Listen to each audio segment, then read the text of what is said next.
자신이 애써 건넨 선물이 이름 모를 누군가를 위한 선의의 제물이 되어 산산조각 나는 그 찰나를 목격하고야 말았습니다. 고성이의 머릿속을 스친 것은 값비싼 유리 장식품에 대한 아까움이 아니었죠.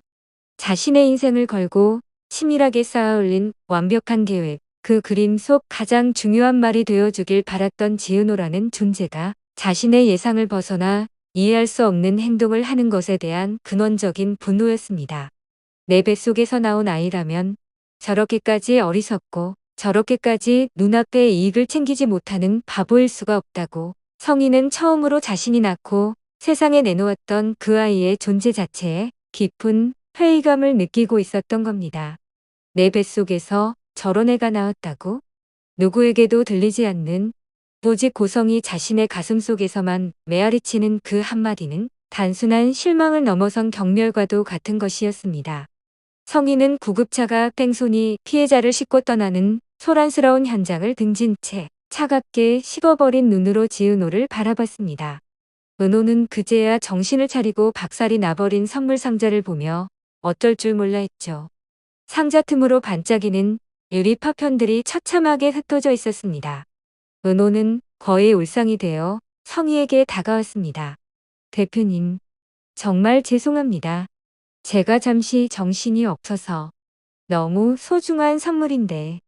해맑게, 아니, 미안함에 어떨 줄 몰라 하는 그 얼굴을 보는 순간 고성희의 속에서는 무언가 단단히 비틀리는 감각이 들었습니다. 방금 전까지 사람을 살리겠다고 뛰어다니던 그 정의감과 선의가 성희의 눈에는 그저 자신의 가치를 스스로 깎아내리는 어리석은 행동으로밖에 보이지 않았기 때문입니다. 고성희는 아무 말 없이 은호의 손에 들린 박살난 선물 상자를 차갑게 바라봤습니다. 그리고는 한마디 툭 던졌죠. 버려요. 깨준이. 아닙니다. 제가 어떻게든 다시 붙여보겠습니다. 정말 죄송해서. 깨진 유리는 붙일 수 없어요.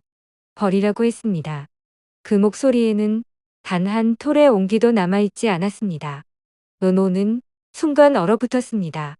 늘 자신에게 힘이 되어주는 말을 해주던 존경에 맞지 않던 고성희 대표의 모습은 온데간데없고 마치 살얼음판을 걷는 듯한 냉기가 자신을 옥죄어 오는 것을 느꼈습니다.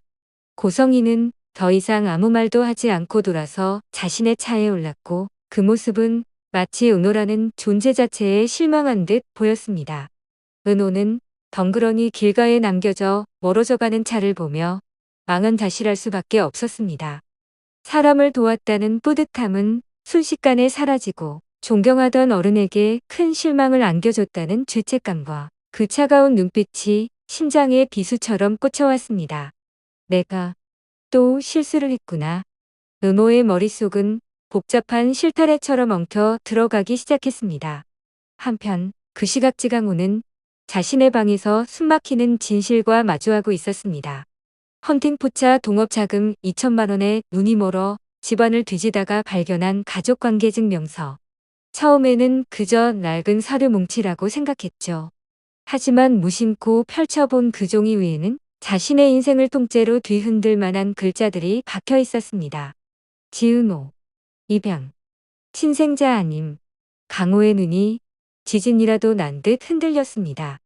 숨이 턱 막히고 심장이 발밑으로 곤두박질 치는 기분이었습니다. 늘 자신과 비교당하며 자격지심의 대상이었던 누나. 공부도 잘하고 착하고 책임감 강해서 엄마 정순이의 모든 기대를 한몸에 받던 그 누나가 친누나가 아니라고? 강호는 믿을 수가 없어 몇 번이고 서류를 다시 읽었습니다. 하지만 결과는 같았습니다. 지은호는 자신과 피 한 방울 섞이지 않은 남이었던 겁니다. 그 순간 강호의 머릿속을 지배한 것은 슬픔이나 배신감보다는 기이한 해방감과 분노였습니다. 그동안 지은호에게 느꼈던 열등감과 억울함의 원인을 드디어 찾았다는 생각마저 들었죠. 어쩐지 나랑은 다르더라니. 원래부터 우리 가족이 아니었던 거야. 이기적인 생각이 뱀처럼 까리를 틀기 시작했습니다. 그동안 자신을 억압했던 모든 것이 사실은 가짜 누나 때문이었다는 비뚤어진 결론에 도달한 겁니다. 강호는 가족관계 증명서를 조심스럽게 접어 자신의 주머니 깊숙이 찔러 넣었습니다. 이건 엄청난 무기가 될 수도 있겠다는 섬뜩한 생각이 그의 뇌리를 스쳐 지나갔습니다. 다음 날 은호는 2개의 인테리어 현장을 오가며 정신없이 바쁜 하루를 보내고 있었습니다. 고성희 대표에게 실망을 안겨줬다는 생각에 마음이 무거웠지만 당장 먹고 사는 문제가 더 급했죠. 밀려드는 업무와 스트레스의 식사도 제대로 챙기지 못한 채 일에만 매달렸습니다. 그러다 결국 탈이 나고 말았습니다.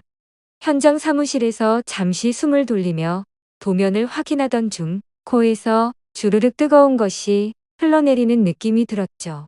코브.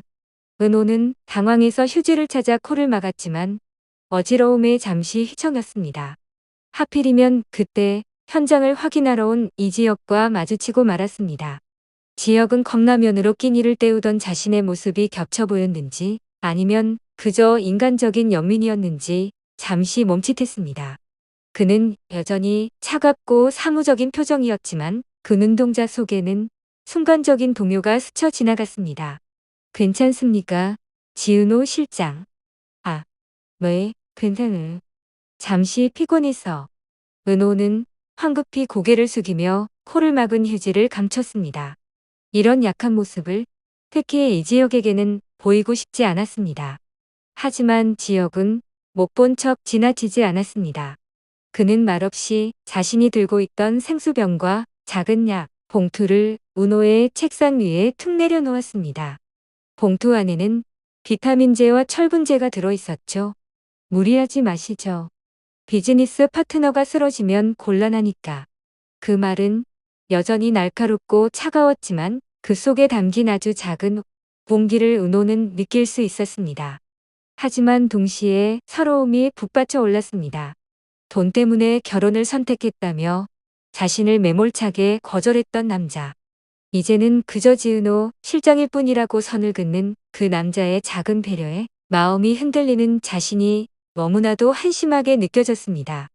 은호는 고맙다는 말 대신 그저 고개를 숙이는 것으로 대답을 대신했습니다. 이지혁 역시 더 이상 아무 말 없이 현장으로 발걸음을 옮겼지만 그의 머릿속에는 코피를 흘리며 위태롭게 서 있던 지은호의 모습이 잔상처럼 남아 떠나지 않았습니다. 박성재의 충고처럼 비즈니스로만 대하려고 해도 자꾸만 사적인 감정이 비집고 들어오려는 것을 애써 억누르고 있었습니다.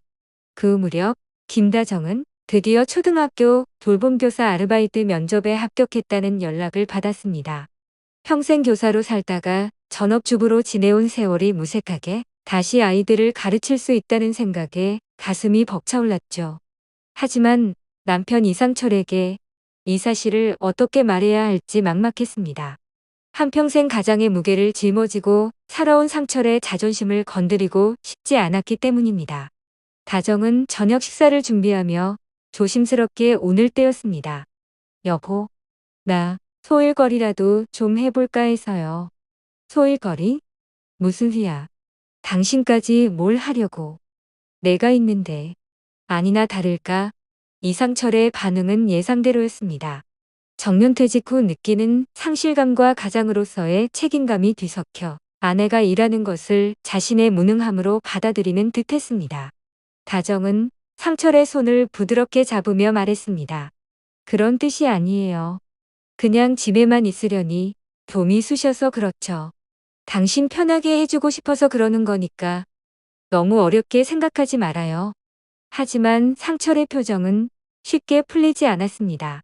평생을 성실하게 살아온 그에게 아내까지 생활 전선에 나선다는 것은 받아들이기 힘든 현실이었습니다. 두 사람 사이에는 잠시 어색한 침묵이 흘렀습니다. 이는 단순히 돈의 문제를 넘어 은퇴 후 달라진 부부의 역할과 관계에 대한 깊은 고민의 시작을 알리는 신호탄과도 같았습니다. 한편 이상철은 지인의 소개로 은호가 담당하는 아파트 인테리어 현장에 일용직으로 나가게 됐습니다. 아들 지혁이 인테리어 사업을 한다는 것은 알았지만 그 현장이 은호와 관련된 곳일 줄은 꿈에도 몰랐죠. 상철은 묵묵히 자신의 할 일을 했습니다. 정직하고 성실한 그의 성품은 현장에서도 빛을 발했고 사람들은 그를 어르신이라 부르며 존중했습니다. 은호는 그런 상철의 모습에서 돌아가신 자신의 아버지를 떠올렸습니다. 말없이 성실하게 일하는 모습, 땀 흘린 뒤 소탈하게 웃는 그 모습이 너무나도 닮아 있었습니다. 그래서 은호는 유독 상철을 살갑게 챙겼습니다. 시원한 물도 먼저 가져다 주고 힘든 일은 없는지 묻기도 했죠. 아버님, 너무 무리하지 마세요. 힘드시면 잠시 쉬었다 하세요. 괜찮으. 이 정도 일이야 젊었을 때 비하면 아무것도 아니지. 따님 같아서 자꾸 챙겨주게 되네. 두 사람은 나이를 뛰어넘어 따뜻한 유대감을 형성해 가고 있었습니다. 하지만 이 평화로운 관계는 곧 엄청난 폭풍을 맞이하게 될 운명이었습니다. 이지혁은 박성재가 제안한 투자와 사무실 지원을 단호하게 거절한 뒤 더욱더 악착같이 일에 매달렸습니다. 자신을 믿어주지 않는 친구와 돈 때문에 결혼을 선택했다고 오해하는 지은호에게 실력으로 증명해 보이고 싶었습니다. 그러던 어느 날 추가 자재 발주 문제로 은호가 담당하는 다른 현장에 예고 없이 들르게 되었습니다. 그리고 그곳에서 자신의 눈을 의심하는 광경을 목격하고야 말았습니다. 현장 한쪽에서 먼지를 뒤집어 쓴 채 땀 흘리며 자재를 나르고 있는 아버지 이상철의 모습을 본 것입니다. 순간 지역의 머릿속이 하얗게 비는 것 같았습니다. 분노와 수치심, 그리고 아버지에 대한 죄송함이 한꺼번에 몰아쳤습니다. 평생을 자신과 동생들을 위해 헌신한 아버지가 이제는 남의 현장에서 일용직으로 일하고 있다는 사실을 받아들일 수 없었습니다. 그리고 그 현장의 책임자가 바로 지은호라는 사실은 지역의 자존심을 산산조각 내기에 충분했습니다. 지역은 곧장 은호에게 다가갔습니다. 그의 얼굴은 분노로 굳어 있었죠. 지은호 실장. 저분, 우리 아버지입니다. 네, 아버님이요? 저 어르신이 지혁 씨 아버님이시라고요? 은호는 너무 놀라 말을 잇지 못했습니다. 그저 돌아가신 아버지를 닮아 마음이 쓰였던 분이 하필이면 이지혁의 아버지였다니. 지혁은 차갑게 쏘아붙었습니다. 당장 그만두게 하세요. 우리 아버지가 이런 곳에서 일할 이유 없습니다. 지혁 씨, 그게 무슨 말이에요? 아버님께서 스스로 원해서 하시는 일이고 누구보다 열심히. 시끄럽습니다. 이건 내 사업과 관련된 문제이기도 하지만 우리 집안의 자존심 문제입니다. 지은호 실장이 뭔데 우리 아버지를 부려요? 당장 내보내세요. 지역에 격앙된 목소리에 주변 사람들이 힐끔거리기 시작했습니다. 은호는 당황스러웠지만 동시에 억울한 마음이 들었습니다. 자신은 아무것도 모르고 그저 따뜻한 마음으로 상처를 대했을 뿐인데 마치 아버지를 이용한 사람처럼 매도당하는 것이 견딜 수 없었습니다. 하지만 아들의 입장에서 아버지가 고생하는 모습을 보는 것이 얼마나 속상할지 이해가 가기도 했습니다. 은호는 상처받은 눈으로 지혁을 바라보며 말했습니다. 알겠습니다. 하지만 지혁 씨가 직접 아버님께 말씀드리는 게 맞다고 생각해요.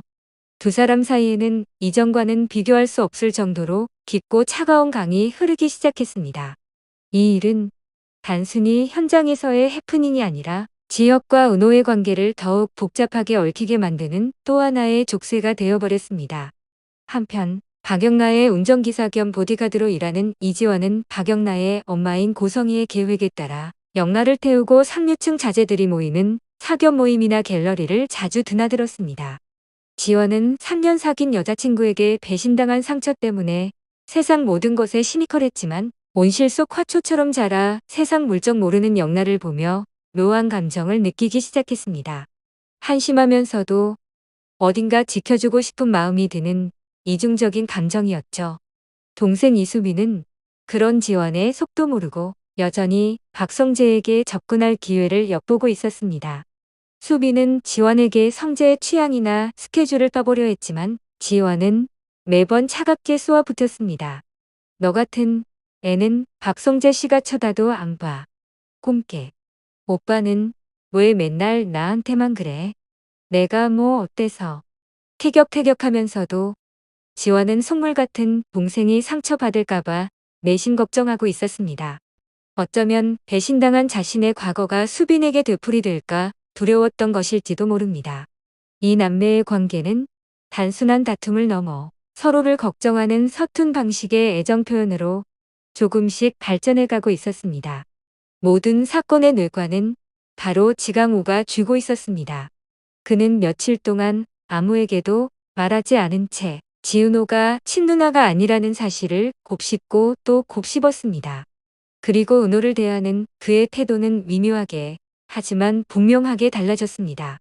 예전에는 짜증 섞인 투정이었다면 이제는 은호를 은근히 무시하고 하대하는 듯한 태도를 보이기 시작했습니다. 야, 지은호. 물 좀 떠와봐. 내가 직접 떠다 마셔. 나 바빠. 어쭈? 너 지금 누구한테 말대꾸야? 웃기지도 않네. 강호는 일부러 시비를 걸며 은호의 반응을 살폈습니다. 은호는 동생의 갑작스러운 변화가 이상했지만 그저 사춘기 소년의 반항쯤으로 여기고 대수롭지 않게 넘기려 했습니다. 하지만 강호의 도발은 점점 더 심해졌습니다. 그리고 마침내 강호는 자신이 쥔카드를 사용하기로 결심했습니다. 동업 자금 2천만 원이 절실했고 이 비밀을 이용하면 엄마 정순이에게서 돈을 뜯어낼 수 있을 것이라고 판단한 겁니다. 어느 날 밤 식당 마감을 하고 들어와 피곤해 지쳐있는 순이에게 강호는 조용히 다가갔습니다. 그리고 주머니에서 구겨진 가족관계 증명서를 꺼내 순이의 눈앞에 펼쳐 보였습니다. 엄마. 강호의 목소리는 섬뜩할 정도로 차분했습니다. 순이는 아들이 내민 서류를 보고는 의아한 표정을 지었죠. 이게 뭐냐? 갑자기 이게 뭐냐고? 엄마야말로 이게 뭔지 설명해야지. 똑똑히 봐. 강호의 손가락에 지은호라는 이름 옆에 적힌 입양이라는 두 글자를 정확히 가리켰습니다. 그 순간 정순이의 얼굴에서 모든 핏기가 사라졌습니다. 세상이 무너지는 듯한 표정으로 굳어버린 순이를 향해 강호는 악마처럼 속삭였습니다. 엄마, 이게 뭐야? 지은호. 내 친누나 아니잖아. 그 한마디는 평화로워 보였던 이 가족에게 던져진 거대한 폭탄이었습니다. 순이의 동공이 걷잡을 수 없이 흔들리기 시작했고 거실의 공기는 숨막히는 정적으로 가득 찼습니다. 지은호의 출생에 얽힌 비밀이 가장 추악하고 이기적인 방식으로 수면 위로 떠오르는 순간이었습니다.